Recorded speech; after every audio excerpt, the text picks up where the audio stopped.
Hey y'all, how's it going? Welcome back. It's Mia, and today we are discussing Andor episode 10. I've got a smile on my face here because it's true, I am enjoying Andor. If you had told me this a month ago, I wouldn't believe you. I'd say you were full of it.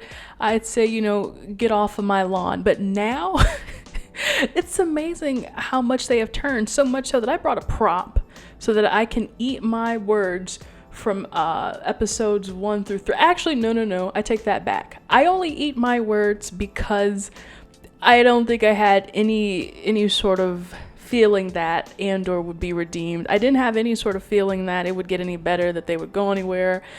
So I do eat my words because of that, but I don't eat my words because episodes 1 through 3 still were slow. It doesn't negate that, but by the time we got to, like I said, 5 and 6, and now 7, 8, 9, and 10, boom, it was awesome. I'm gonna put the fort down. So let's talk about what I was looking forward to the most, which was the prison break scene, which ironically, I don't think I have much to say about that. There's something else that to me while I was watching it was not as important as when I started taking my notes, but let's just talk about the prison scene either way, because I knew it was gonna have to be filled with a lot of excitement, gonna have to be filled with a lot of tension, and we got exactly that. This whole build up, okay, our guy just died, the old man. We are about to get a replacement tomorrow, and it's now or never. And I think we pretty much knew by episode 9 that Andy Serkis's character Kino was on board. He just needed a little pep talk from Andor, so I'm glad that he went along with it. And what a great leader he was. That's why I'm it's weird, but I'm out of all the Star Wars characters, there's something about Kino, there's something about the way Andy Serkis portrayed this character that almost makes it one of my favorite Star Wars characters. And it seems kind of weird that I'm saying that about this, random Star Wars show that came out of nowhere, random cast, didn't even know Andy Serkis was going to be in this. And now, he's not even a Jedi, he's not even a Sith, he doesn't know how to wield a lightsaber, but he's just got this strength in him and this dedication and this passion. And so, I don't know, I can't praise Andy Serkis enough for this role. And to be honest, I almost thought, I'd said this in the last episode, I thought he was maybe gonna die in this episode. And I think it was the angsty person in me who was God, I would just love to see someone be sacrificed. And I know there were a lot of guys in that prison break who ended up dying. They did sacrifice their life for, some of the others, getting caught in the blaster fire, and even the guy who, God rest his soul, didn't make it up onto the table before they turned on the floor. So that was, all that was very shocking. But I guess, to have someone who is up close and center, kind of sacrifice his life, it always feels like you just got to have that in there. So maybe in a way, it's good that they subverted my expectations by helping him live. There were 2 instances where I thought, okay, something bad is about to happen. First was when they made it to the center console room where the whole thing was, and they had those 2. They shot the one guy, and then I was like, you need to either shoot both of those guys or at least one of them, because you don't want to be stuck in a 2v2 situation or, anything like that. And again, well, when you talk about killing people, it just... makes you feel like a horrible person, but actually we will talk more about that later. So I was like, okay, you've got these 2 guys alive, that gives them the chance to do something sly and go behind your back right after he makes his rousing speech or whatever. So to have them not do anything, I thought, okay, maybe they could have done something, maybe that's when they would have shot Kino. And then right as the men were making their way to the end of the station, where there was only, when you realize one way out means they gotta jump over ship, I also was thinking about, this is a really weird comparison to think about.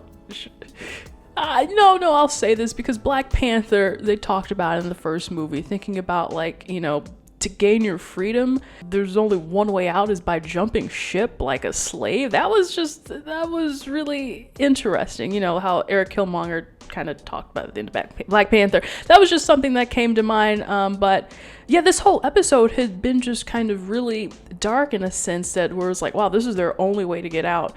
And then for Andy Serkis, for Kino to be I don't know how to swim, that was kind of this big decision too. And we don't really know if he jumped or not because we didn't see him on the beach. So I'm by all means, he could have drowned.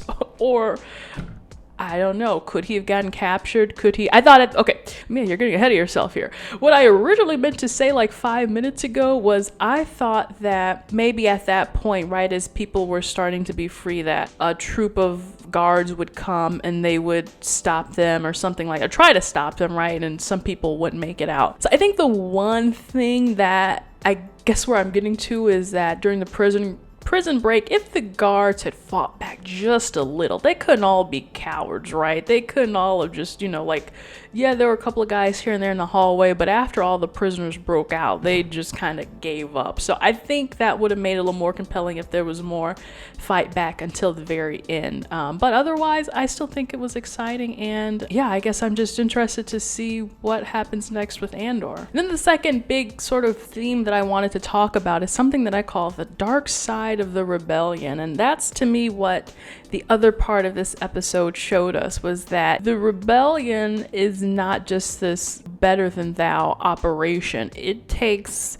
a lot of blood, sweat, and tears, and yeah, we do see that sacrifice play out like in the original trilogy, and we've got, people are getting blown up in airplanes and shot on the battlefield, but when it's actually expressed what sort of sacrifices are made, it really shows you, it's like you think of the rebellion as this just kind of peaceful protest, almost like an MLK way of looking at things, but it's also a little bit of this, kind of like fight back, kind of like a Malcolm X and Black Panther organization way of looking at it. So I took a civil rights class in college, a history class, so maybe that's where I'm like drawing all of these comparisons from. But I mean, essentially, right, we're talking about a revolution, a rebellion, and I think, when we were thinking back to the creator when he was giving all those interviews, right, they were like, this is what we're drawing upon, these situations where you do have to fight back. So I guess they're doing a good job with that.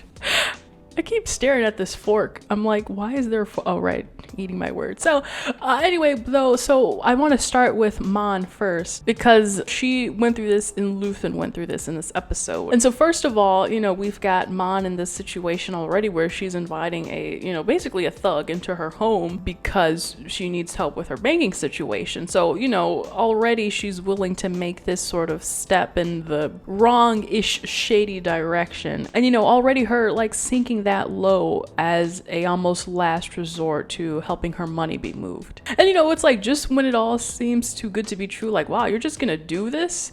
And she's like, how much do you want? And he's like, I don't want money. And it's like, oh God, here we go.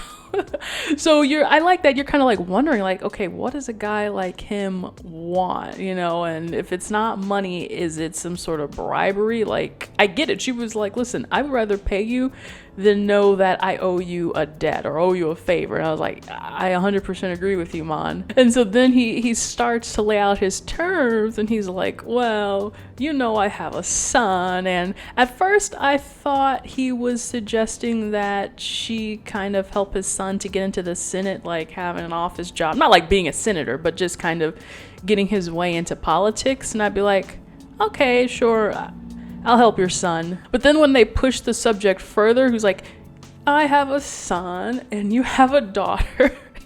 I was like, oh, we're going a House of the Dragon on here, aren't we? Which, medieval times, traditional, whatever you want to call it, just reminded me of House of the Dragon because many different things. But I was like, whoa, that's kind of deep for Star Wars. I've never really, haven't really come across anything like that before, like a arranged marriage proposal for power. At least not anything, within the surface Disney canon or that we've seen on film. That's that little asterisk here, not really referring, if something happened in Legends, it just happened in the Legends. But anyway, so it brought up this big question for Mon, like, are you willing to basically sell off your daughter for the sake of the rebellion? And it's just one daughter, just one marriage. I'm like, but no.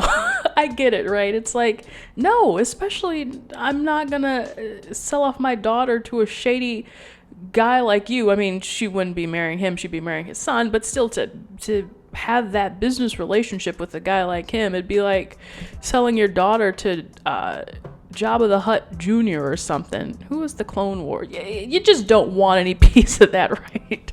So I just like that they were like, this is how deep it can get in this fight for change and power. And then we have Luthen, who really laid everything out for us because, right, we have this scene where we find out that the guy with the mustache on the Empire, in the Empire, is actually a spy, and he's helping to feed Luthen, information. And this guy's been doing it for 6 years. 6 years he's been building his way up in the Empire. And now that he's had a daughter and, all these things have piled up on him, he's like, I want out, dude. He's like, this is horrible.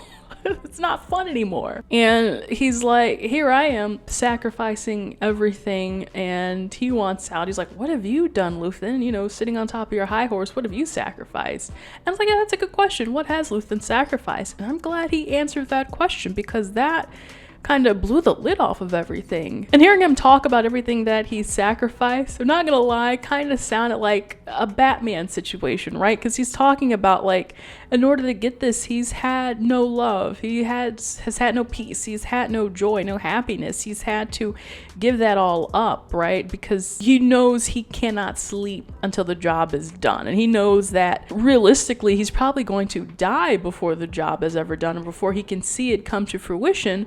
But at least he knows that he's the person who has to do this. He has to be the kind of almost like soulless person, the soulless worker bee who's gonna get this job done, because if it's not him, then who else? I was like, whoa.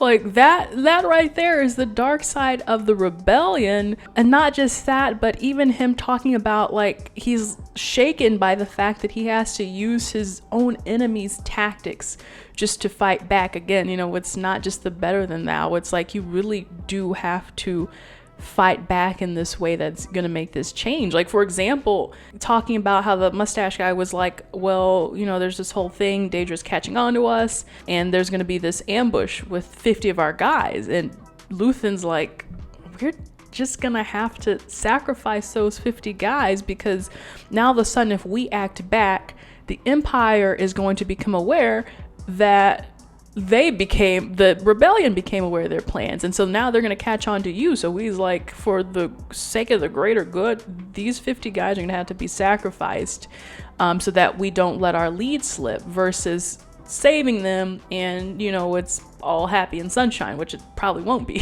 So yeah, that's why I'm glad that Andor is shedding light on these kind of darker moments in the movement. And it's like, Luthen doesn't have to be a hero, and we saw that. He doesn't have to be a villain either, but he does have to make these difficult decisions. And that's actually something that I had wished to see in the book of Boba Fett, which was him having this almost anti-hero approach to him. Like, we know for the longest that Boba Fett was a bad guy, and so we were looking for him to make these decisions like, I'm just gonna off this guy and not even worry about it, do something like Daemon Targaryen, right? Like, no morals whatsoever. And then when he did find morals, it made it too easy, right? Boba Fett is just always taking this high road, and that's nice in theory to see him fighting everything with love. But by taking that route, he didn't have to make any tough decisions. It almost didn't seem realistic to be like,